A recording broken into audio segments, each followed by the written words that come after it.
Hello students, I am Anuj sir and today I am going to start your physics classes. So today we will be doing the first chapter in physics for class 9th, and that is measurement and experimentation. Now before I start with the theory, I would suggest you all that I am going to first of all display notes on the board. So on your screen you will be getting the notes.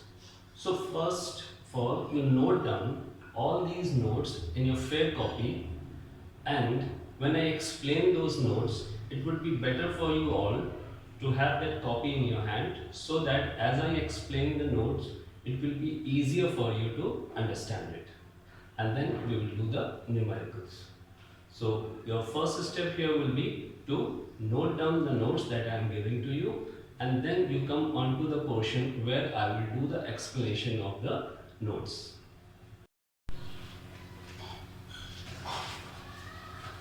Okay, now I hope that you all have notes in your hand, and now starting with the first topic, that is measurement.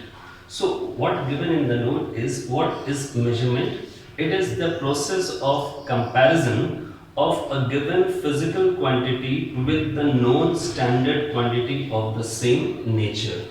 Now let us suppose that you are asked to measure a physical quantity. So let us consider a physical quantity. Let this be a physical quantity which is to be measured.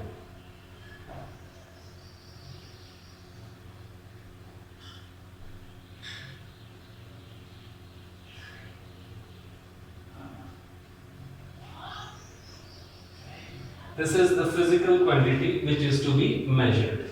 Okay, now how you are going to measure this physical quantity? So this physical quantity will be compared with a standard quantity.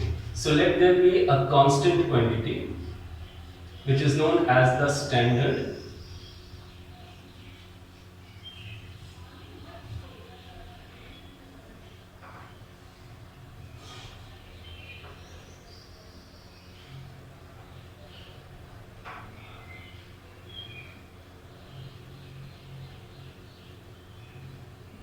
So this is a physical quantity which is to be measured.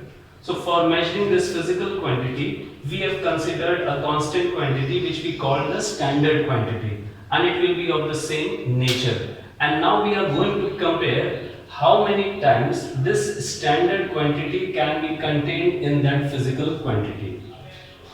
How many times a standard quantity can be contained in this physical quantity, and this comparison is known as the measurement. So is it clear to you all what is measurement? A physical quantity is compared with a standard quantity of the same nature. So this comparison is called the measurement, and this standard quantity, it is known as unit.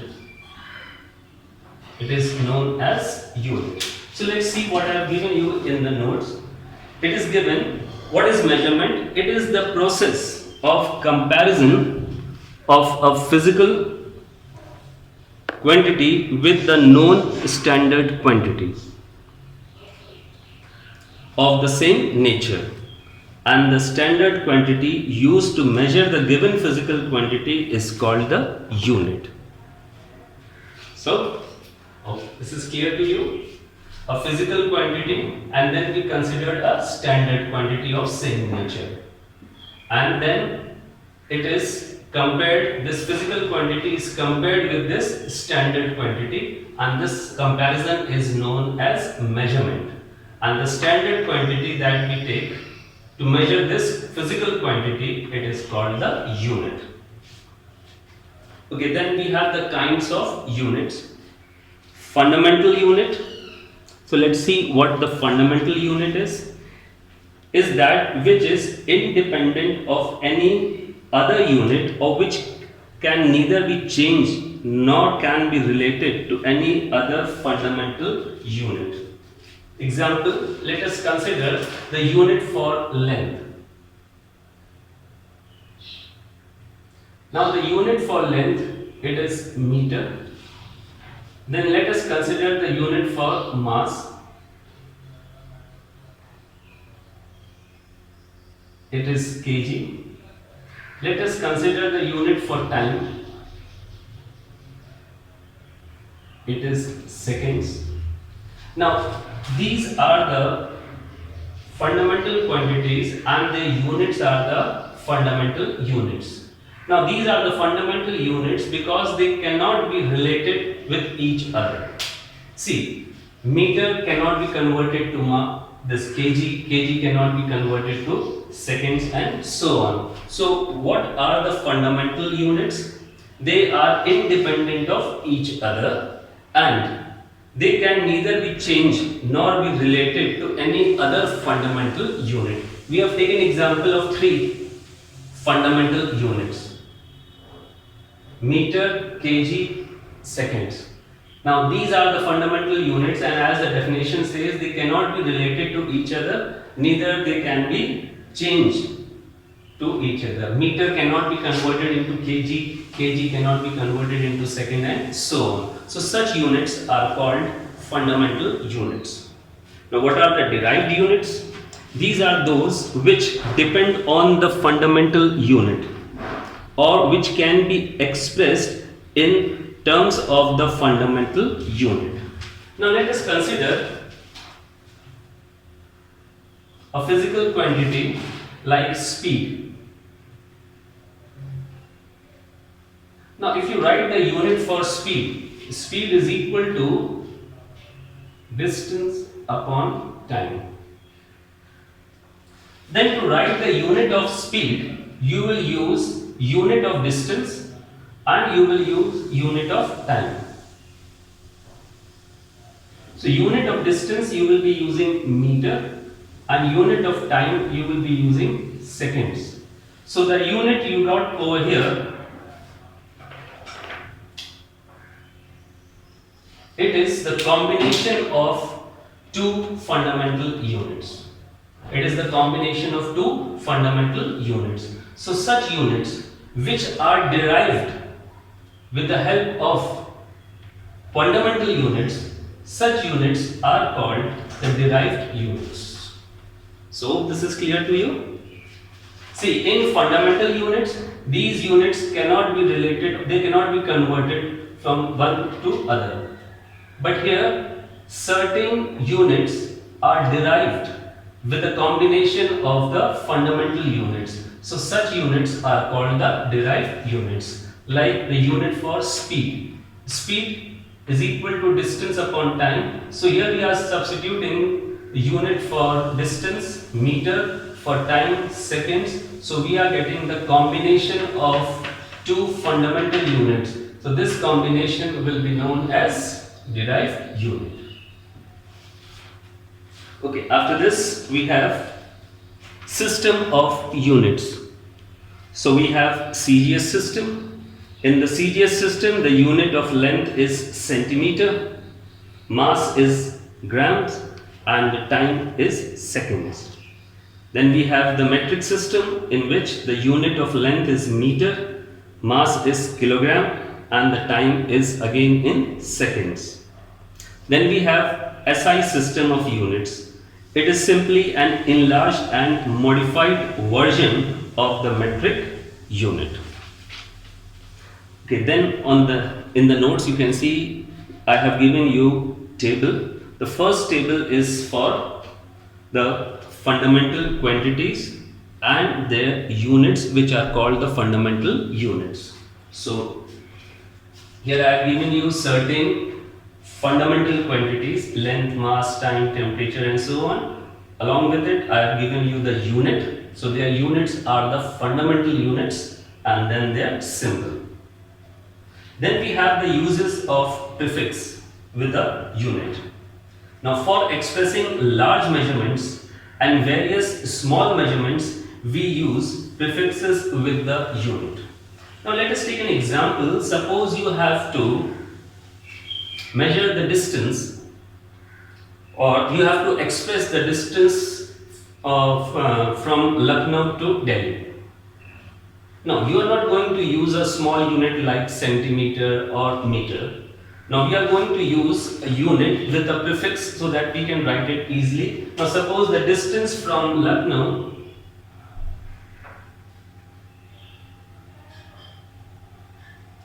to Delhi 500 kilometer. So what we have done over here to express a very large quantity, a very large measurement, we have used a prefix over here. This is the prefix used over here, kilo. And the meaning of this prefix will be 1000. So in other words, you can write it this way. 500 into, and the meaning of this prefix kilo is 1000. So that makes it 1, 2, 3, 4, 5. So 5. So instead of writing such big values, you can convert it into a small value with a bigger prefix. So sometimes we use prefixes to describe for expressing a very large measurement, and in the same way, if you have to express a small measurement, then also we can use the prefix. So here I have given you the two tables, one for big measurements and the other one for small measurements. So you will learn this table. You should know that I have given the name of the prefix, then I have given you the symbol and the meaning. So this is very important table for you to learn, because we will be doing certain numericals which will be based on these prefixes. So there you should know the meaning of the prefix, because in certain numericals you will be required to remove that prefix, whether it's a prefix for big measurements or it is a prefix for small measurements. In certain numericals you will be required to remove these prefixes. So when you remove these prefixes, you must know the meaning of these prefixes. Then only you will be able to remove these prefixes. Now let us take certain examples. Just hold that copy in your hand with the prefixes.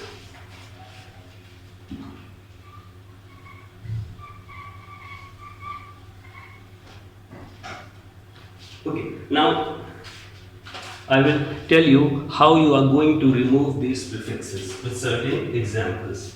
Now let us suppose you are given a measurement like this, 2.5 gigahertz, right? This measurement is given to you. Now here, this is a big measurement and it has been expressed with the help of a prefix. Now here you see, this is the prefix used. Now if you see in the table, what is the meaning of this prefix? So the table that I have given you, if you go through that table, then you will be finding that the meaning of this prefix, you see in the first table for the bigger measurements, see, G stands for giga and the meaning is 10 raised to power of 9. So that means you can write it like this, 2.5 into, and the meaning of this is 10 raised to power of 9. So this prefix has been removed and you are left with the unit hertz. So in certain numericals, you will be required to remove the prefix before using the value. So you must learn these two tables. With the help of these two tables, you will be able to remove the prefixes. Okay, let us take one more example.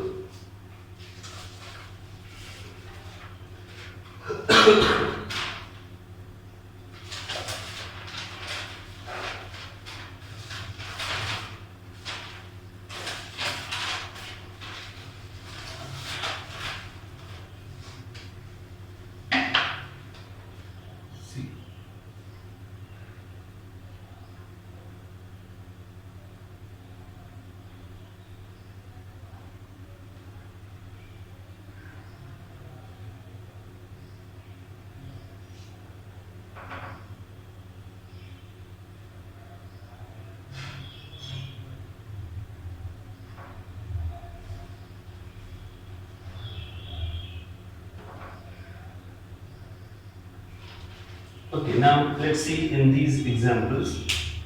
Now if you see in this example, this is the prefix that has been used, right? Here this is the prefix that has been used, and here this is the prefix that has been used. See, I have encircled the prefixes used with the green color. Now you open to the table that is with you and you see what this capital M represent in the table. Then you will see that this capital M represents mega. This capital M represents mega. And what is the meaning of it? You see, its value given to you is 10 raised to power of 6. So this prefix will be removed and in place of it you are going to write its value. So it will be written like this. See? Okay, now these two, we have taken the example when we use the prefix for the big measurements. Now the last two given to you, these are the prefixes which we use when we take small measurements. Okay, now here, see, what is the meaning of it? This M stands for milli, and if you see in the table, value of this prefix milli is 10 raised to power of -3. So you will remove this prefix and in place of it you will write -3. And it's a second, so remains S, seconds. Now see this one, here they have used the prefix represented by small n, which means nano. And how much is the value of this prefix given to you? It is given in the table 10 raised to power of -9 and the unit meter. So here you see there were certain units which were used with the prefixes. So you must know meaning of these prefixes with the value, and then you can easily remove these prefixes with their value. So these you will be doing when solving the numericals. So you must learn these prefixes with symbol and their value. So I hope this is clear to you. So for that you have to learn this table. Okay, now coming to the next page, if you see, I have given you certain quantities which are having the derived units. Derived units of some physical quantities. There are certain physical quantities which have fundamental units, and there are certain physical quantities which have derived units. Let me explain you 2 or 3. It's very simple to write the derived unit. So to write the derived unit of any physical quantity, you must know the formula for it, and if you know the formula for it, or if you know the definition, so you know the formula, then you can very easily write the unit for it. Okay, now let us see. First of all, area.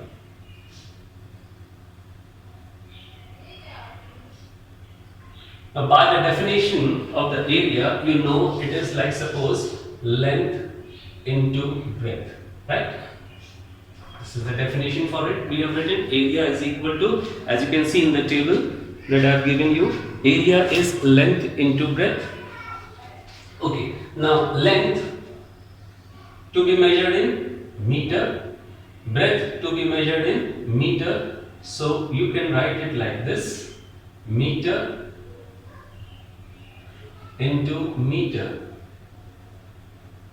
That makes it meter square. So you can say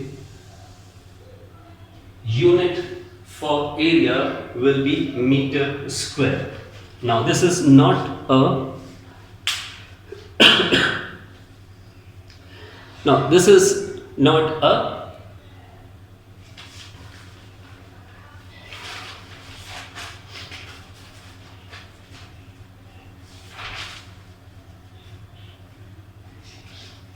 fundamental unit, but it is a derived unit. Now let us take few more examples on it. Okay, now let's see the example that we are taking. The next one is volume. formula length into breadth into height. So this is meter, this is meter, this is meter. So the unit for it will be meter cube. So you can say again, unit for volume is not a fundamental unit, it is the combination of fundamental units. A fundamental unit meter was multiplied 3 times, so it's a combination of it, so it will be meter cube. Let us take one more example. Now suppose you have to write for density. Now by the definition, density is mass upon volume. Okay? For mass we have the fundamental unit like kg, and for volume you can see it's meter cube. So density will be having the unit kg per cubic meter. Now remember, in writing the unit, if it's a compound unit which we are getting by dividing the two units, then the unit in the denominator place will be taken in the numerator place with power sign changed. So this can be written like this, kg per cubic meter, like this. Whatever is the unit in the denominator place, when taken in the numerator place, you will have to change the sign of the power. So this is how you can write the derived unit of various physical quantities. So in the table I have given you the various physical quantities, and in the next column I have made the formula for it, and then finally with the help of that formula you can easily write the derived unit for those physical quantities. Now let us take one more example. Now let us take an example for force. Force is equal to mass into acceleration. Now mass will be having unit kg, and acceleration. So first you can derive the unit for acceleration. See, acceleration is velocity upon time. So unit for velocity is meter per second divided by time, unit is second. So when you take this second up, this is -1, this will also become -1. So the unit for acceleration is meter per second square. Now this unit can be replaced over here. So we can say that the unit for force will be kg meter per second square. Hope this is clear to you all. You just have to learn the formula, and with the help of the formula you can easily derive the unit. See, force is mass into acceleration. This is the formula. The first we will derive the unit for acceleration. Acceleration is velocity upon time. Velocity unit will be meter per second, and time will be seconds. So this will become meter per second square. And then acceleration will be replaced with this unit. So this whole combination is the unit for force. So you practice out this. I have given you the table for it, but it will be better for you if you practice it on your own. You just learn the formula, and in those formula you try to substitute the units to get the derived unit for the given physical quantity. Okay, now what happens? In this, you see the last line it's given from above list, we note that some derived units are complex when they are expressed in terms of fundamental units. Now consider this, unit of force. Unit of force, when expressed in terms of fundamental units, it becomes a complex one, like this. So in such cases, where a unit becomes a complex one, when they are expressed in terms of the derived units, then we give them the special name, and that special name is given after the name of the scientist who has contributed in that field. Now you see, unit of force is becoming a complex unit when it is written in terms of the fundamental units. So what we do, we give it a special name, and that will be the name of the scientist who has contributed in this field. So Newton contributed in the field of force. So this unit can be given a special name, and we can give it a special name Newton. Newton contributed in the field of force. So we give this complex unit a special name after the scientist who contributed in this field, and we gave it the name Newton. So that means for force, you can write this unit, which is in terms of fundamental units, but becoming a complex unit, or you can simply write Newton. So you can see in the given table some of the physical quantities which have a complex unit when written in terms of the derived unit, when written in the terms of fundamental units. So they are given a special name after the scientist, those who have contributed in that field. Now you take example of work. Work is equal to force into displacement. Okay, let's see this one. Work. Force into displacement. Now, in the previous part, you have already got this unit for work. So work can be replaced by this kg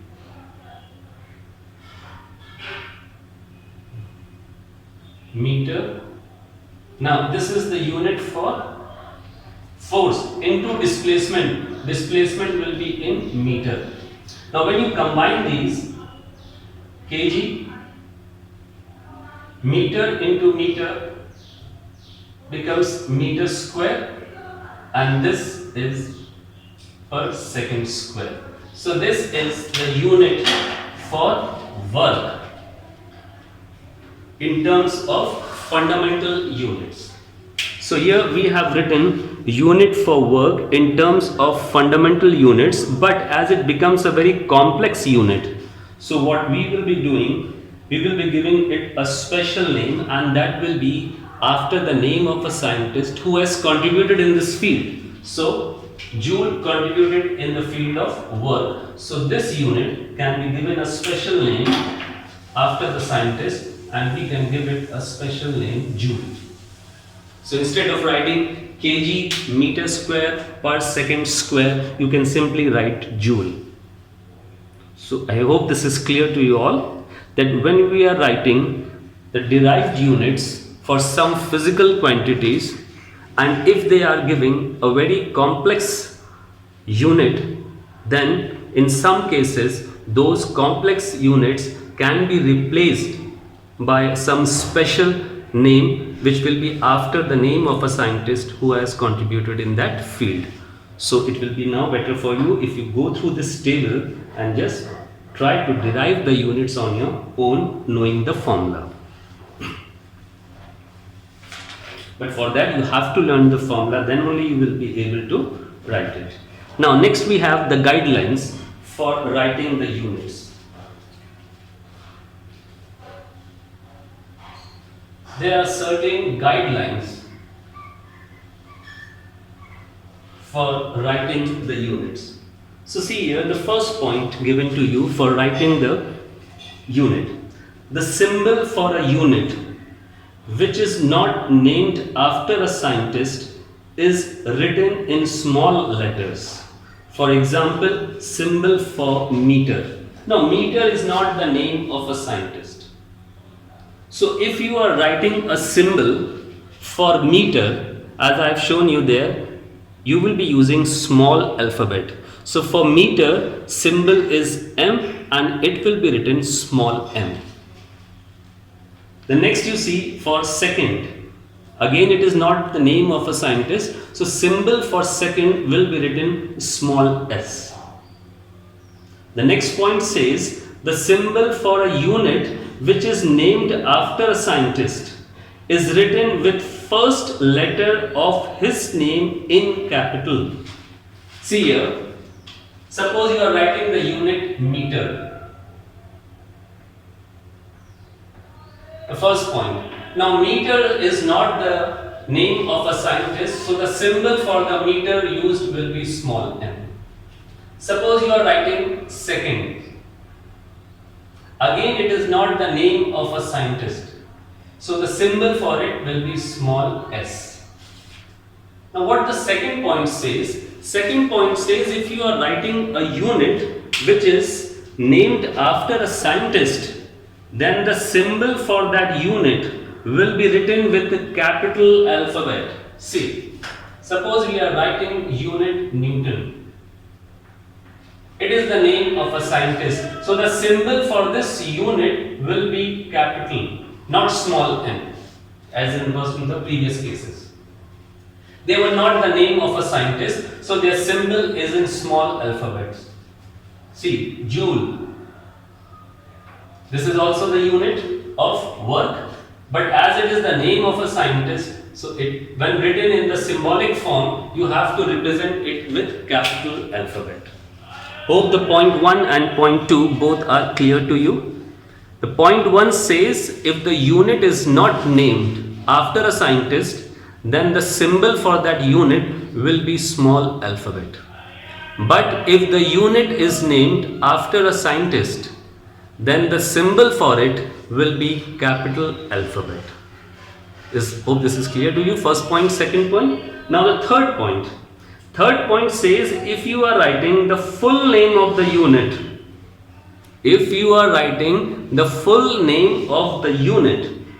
irrespective of the fact whether it is named after a scientist or not, is always written with the lower initial letters. Now you see the first and second point where I have written the full name of the unit.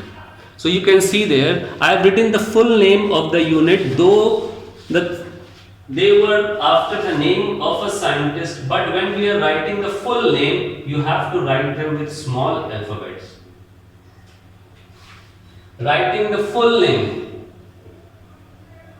of the unit, you have to write with small alphabet only. You cannot use capital. Capital alphabet will be used only when you are writing the unit in the symbolic form. But if you are writing it in the full, then never use capital, whether it may be after the name of a scientist. That was the third point. Hope third point is clear to you. See, third point says, I am writing the unit for length. Unit for length is meter.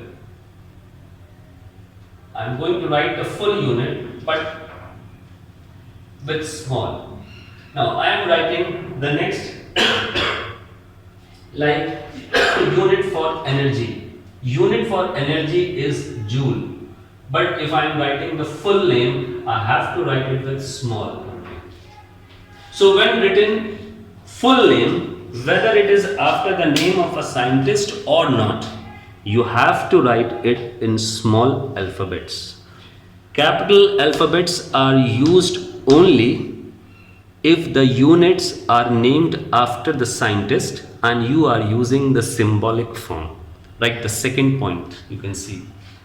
Name of a scientist, Newton, writing the symbolic form, capital N. Name of the scientist, Joule, symbolic form, capital J. But if it is not the name of a scientist, though you are writing in the symbolic form, it should be small. Hope point 1, 2 and 3 are clear to you. If not, then again you go through this video. Then the fourth point says, a compound unit formed by multiplication of 2 or more units is written after putting a dot, cross or leave a space in between the two symbols. Okay, now let us take an example of torque.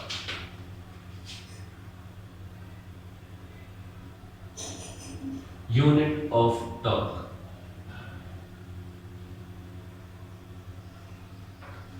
Now formula for unit of torque is force into distance. Force into distance. Okay. Now you have to write the unit for these two. Now unit for force is Newton. So if we are writing the symbolic form, I am going to write capital N. Unit for distance, it is meter. I am writing the symbolic form, but meter is not the name of a scientist, so I am going to use small m. Now you can see here, I have used symbol for both. I have used symbol for both force and distance. But here for force, I have used capital N. But for distance, I have used small n. Now why is it so? See here.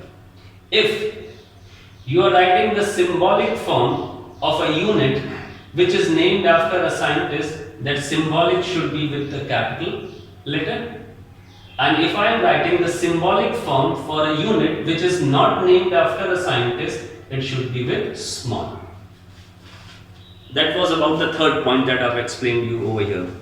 But what the fourth point is saying, that if you are getting a compound unit, now this is a compound unit that we are getting by the combination of unit of force and distance. If you are getting a compound unit by the multiplication, then that unit should be written this way. Either there should be a gap in between, or you will put a cross like this in between the two units, or you will put a dot in between the two units like this. If it's a compound unit which we are obtaining after multiplication of two or more units, then either you leave a gap in between, you put a cross in between, or you put a dot in between. That is the fourth point. Okay, now coming to the fifth point. Now let's see what the fifth point says. Negative power is used for compound units which are formed by dividing one unit by the other.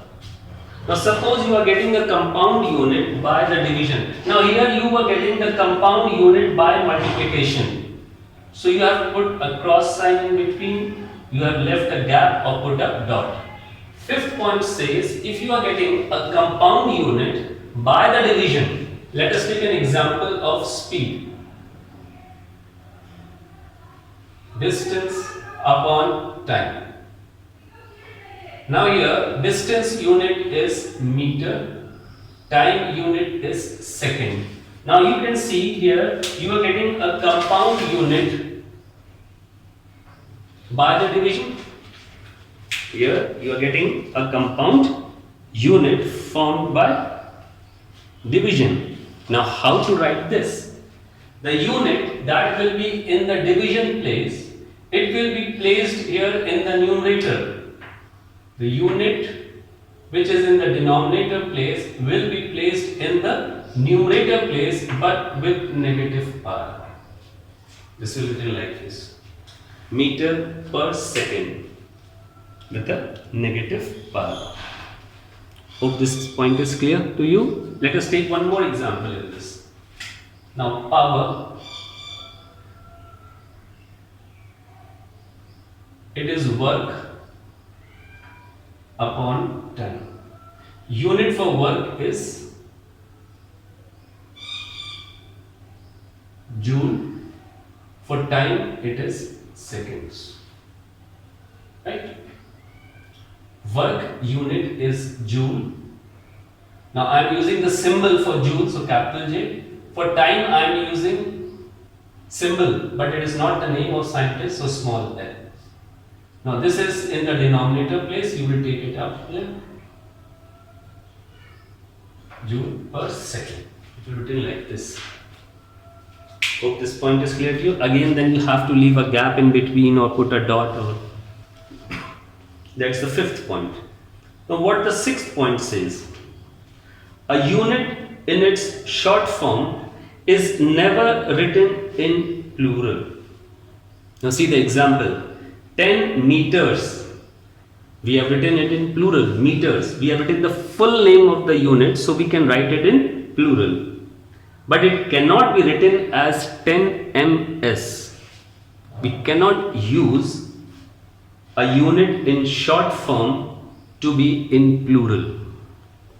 If you have to write it in short, then you have to going to write only 10 m, that is 10 meter. But if you are writing it full, then you can use the plural 10 meters. Because if you write it as ms, as you can see, ms means milliseconds. It will be read by someone as milliseconds. Though you are trying to write it meters, ms, but symbolically it will be read as milliseconds. So remember, unit in its short form is never written in plural. Then the 7th point says a unit must not be written with more than one prefixes. A unit cannot be written with more than one prefix. Only one prefix can be used with a unit. So these are the certain points which you have to keep in mind while you are using or while you are writing the units for certain physical quantities. So remember, in this chapter what you have to do, you should know the three tables. There are 4 tables I have given you. You must learn those tables. The first table I have given you for the quantity with their unit and the symbol. That is the first table for fundamental quantities with their fundamental units and the symbol for their units. The second table I have given you for the use of prefixes. What prefix can be used with a unit, what is the symbol of that prefix and the meaning of that prefix. So you have to learn these 2 tables also. One is for big measurements and the other one is for the small measurements. Then I have given you one table which is showing derived units of some physical quantities. You will try to derive these units on your own. You must just learn the formula, and then in formula you can substitute the units for the factors those have been used over there, and you will be easily getting the derived units. So this much of theory part we will be doing in this session, and now we will try to do few of the numericals. So let's start with few of the numericals. Again, I would suggest you that first you note down these numericals somewhere, and then we can go through the solution of the numericals.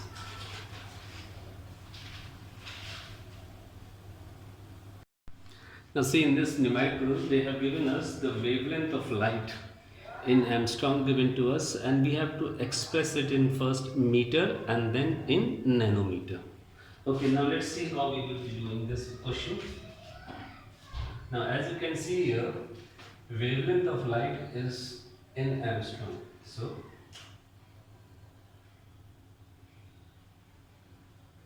we can write it 5,800 Armstrong. Now what is the meaning of this? Now this stands for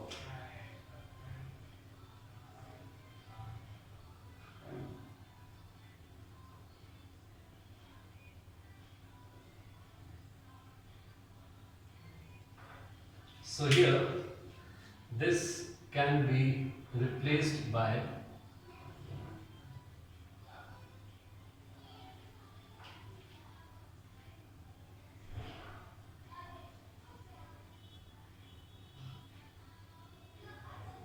now this will be replaced by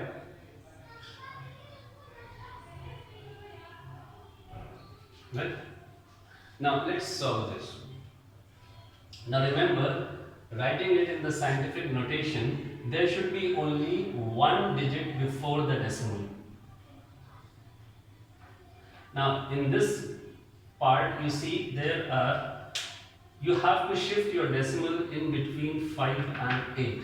Now if you have to shift your decimal here, that means you have to shift 1, 2, 3 places back. So 5.8 into, now you have shifted the decimal 1, 2, 3 places left. So 10 raised to power of plus 3.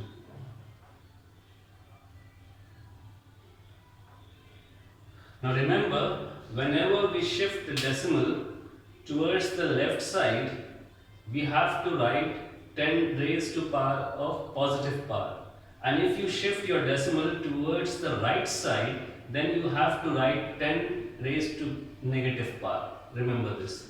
Shifting the decimal towards the left side. Here we have shifted the decimal 3 places to the left side.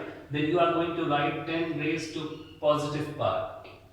If you are shifting the decimal to the right side, then you are going to write 10 raised to negative power. Okay, now let's solve this one. 5.8 and this will become 10 raised to power of minus 10 and plus 3 will give you minus 7 meter. So here in the question it was asked to convert 5,800 Armstrong into meter. So just see how we have converted it. First of all, this Armstrong meaning is 10 raised to power of minus 10. So we have replaced this Armstrong by 10 raised to power of 10 meter. Now here this will be written as 5800 will be written as 5.8, and to write it as 5.8 you have shifted 3 places to the left side. So you are going to write 10 raised to power of plus 3, and then solving these two we have got the answer. Okay, the next we have to convert it into nanometer. Now this meter is to be converted into nanometer. Now for that, first we will write what will be the relation between nanometer and meter. See, 1 nanometer is equal to, now the meaning of this prefix, 10 raised to power of minus 9 meter. That's the meaning of this prefix. Okay, now here we have to remove meter. Now how to convert meter into nanometer? Now what you will do, you will cross multiply this over here. 1 upon 10 raised to power of minus 9 nanometer is equal to, now this has been cross multiplied, so you are left with 1 meter. So this becomes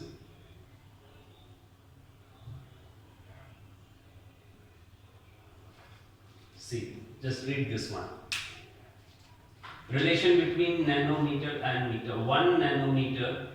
Now this is the prefix nano, so its meaning is 10 raised to power of minus 9. So from here if you cross multiply it, this will become 1 upon 10 raised to power of minus 9. So this will become 10 raised to power of plus 9 nanometer is equal to 1 meter. Now why we converted 1 meter into nanometer? Because now we have to remove this meter to convert it into nanometer. So see how you are going to do this. You were asked to convert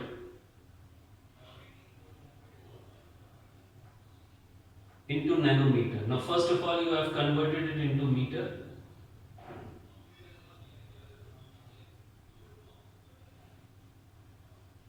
Now you have to remove this meter to convert it into nanometer, and you see 1 meter is equivalent to this much.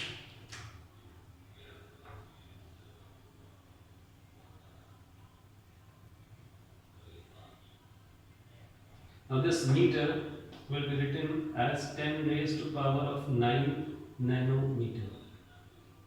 So when you solve it, 5.8. So here Armstrong has been converted into nanometer. Just see the calculation how we have solved this.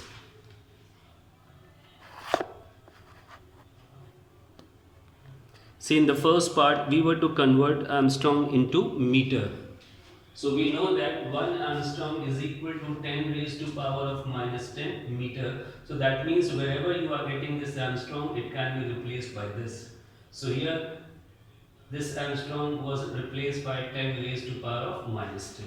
So we have converted it into meter and now we are writing it in the proper form. So this 5800, we have to shift the decimal 3 places to the left side, 5.8. So this will be 10 raised to power of plus 3 and then you simplify it and you get the result. So here angstrom converted into meter. Now in the second part, this angstrom was to be converted into nanometer. So here is the relation between 1 nanometer and meter. 1 nanometer, now this is a prefix and the meaning of this prefix as you can see in the table is 10 raised to power of minus 9. So we can write it like this. Now from here if we cross multiply this we are left with 1 meter over here. So we have got 1 meter, this becomes 1 upon 10 raised to power of minus 9 and then it becomes plus 9. So 1 meter is equal to this much. Now the second part says this is to be converted into nanometer. So first we converted into meter and now in place of this meter, see 1 meter you can write 10 raised to power of minus 9. So meter has been replaced by 10 raised to power of 9. So you will get this result. So you can pause and note it down.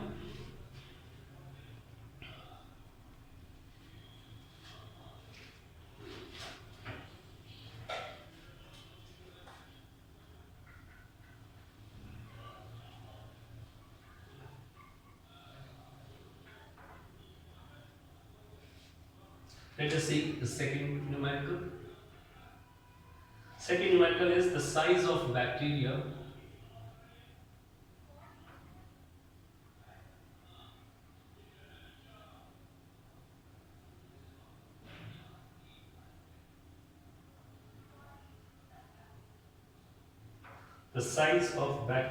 is 1 mu. And we have to find number of bacteria in 1 meter.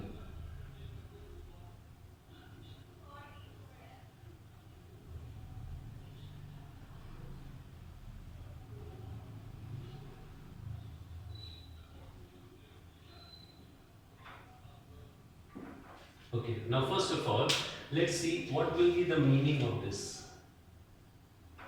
in this question. So here we can write meaning of this will be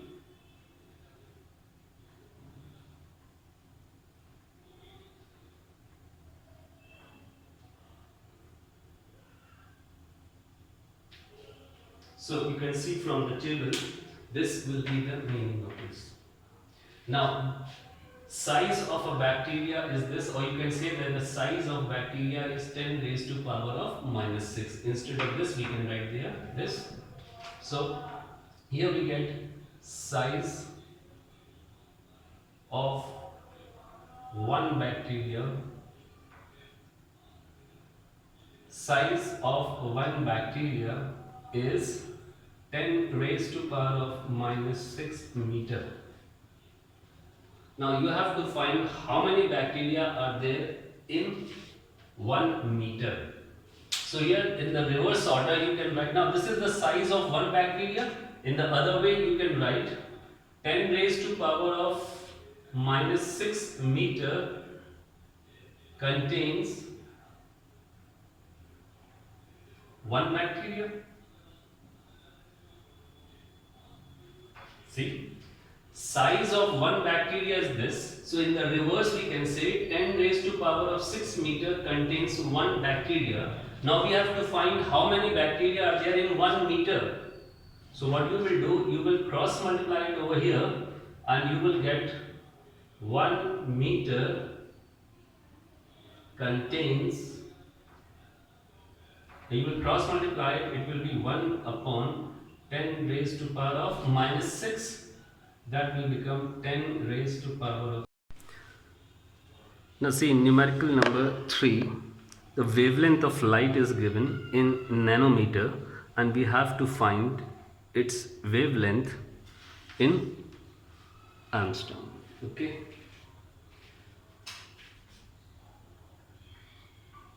Now here See, it is given 589. Now as you can see here, it is given in terms of a prefix. They have used a prefix. So you must know the meaning of this prefix, and the meaning of this prefix is 10 raised to power of minus 9. So here we can write it this way: 589 into 10 raised to power of minus 9 meter. Now this prefix has been removed, and in place of the prefix we have used its value. Okay. Now the question says this is to be converted into Armstrong. Now we know this relation here. Relation is 1 is equal to 10 raised to power of minus 10 meter. Okay, now in the question you have to remove this meter. So from here you will get value of 1 meter. So for that, cross multiply. It will be like this, and you will be left with 1 meter. So that makes it 10 raised to power of plus 10. So this is how meter can be replaced in terms of Armstrong. So here you have to replace this meter. So see, it was 589 nanometer that we converted into meter.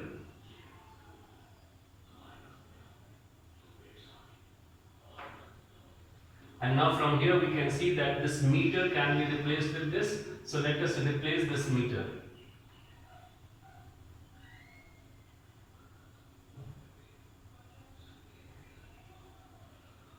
So here meter will be replaced by 10 raised to power of 10 Armstrong, like this. In place of this meter, you have replaced here this. So this becomes 589 into 10. 10 raised to power of minus 9, 10 raised to power of plus 10 will give you 10 raised to power of. So this becomes 5890. Now see further how can you write it as we wrote it in the previous one. Now you need your decimal to be here. You need your decimal to be at this point. Because before the decimal we need only one counting number. So here you need your decimal to come over here. So how many places you have to shift? You have to shift 1, 2, 3 places towards the left side. You are moving 3 places towards the left side. So when you move towards the left side, then this will become 5.89 into, you have moved 3 places, so positive power. So you can write it this way also, either this or this. So you can pause and note down the question.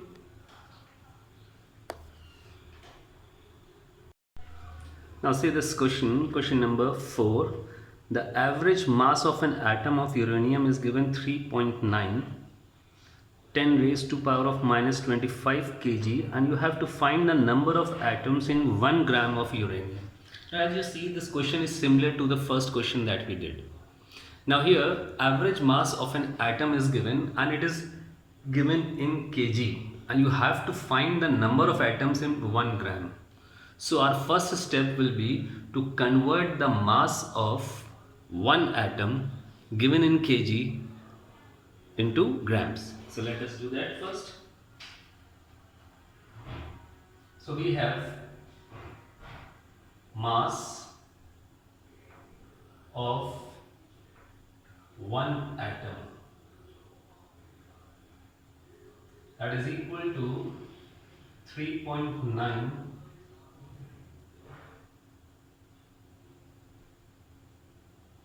Now it is given to us in kg.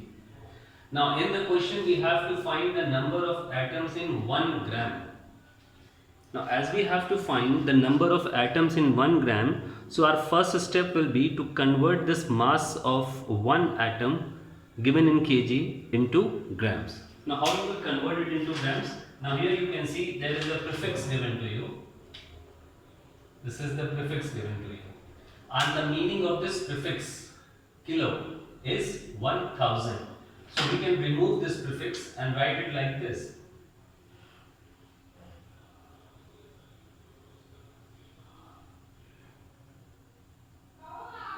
This will be removed, and in place of this we can write 10 raised to power of 3 and the unit grams. So when you solve these two, you are getting 3.9 into 10 raised to power of minus 22. Now we have converted mass of one atom into grams. And why we have converted into grams? Because we have to find the number of atoms in 1 gram. Okay. Now if you write it in the reverse order, mass of one atom is this much. So in the reverse order you can write 3.9 into 10 raised to power of minus 22 grams contains one atom.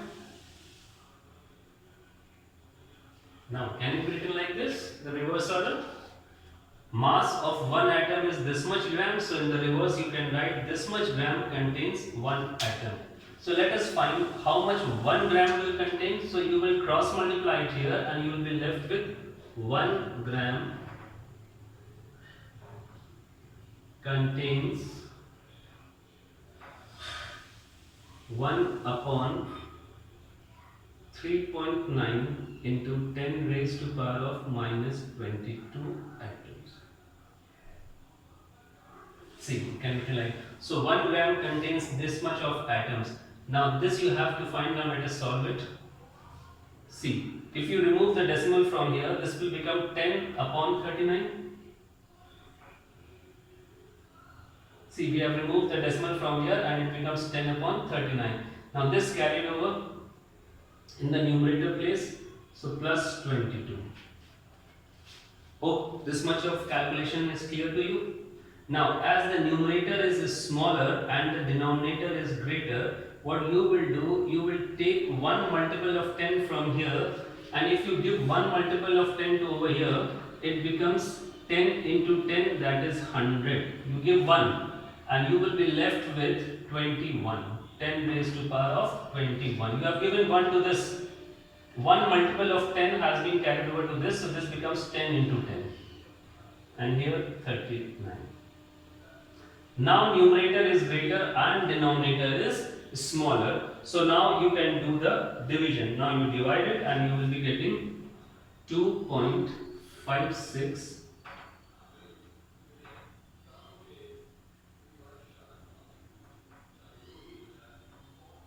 So 1 gram will contain this many number of atoms. This was similar as to question number 1 that we did.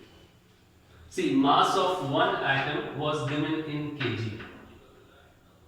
And they have asked number of atoms in 1 gram. So our first step will be to convert the mass of one atom from kg to grams. Now kg here, this is the prefix kilo and the meaning of it is 10 raised to power of 3. So this prefix has been replaced with its value and the unit grams over there, and we have converted into grams.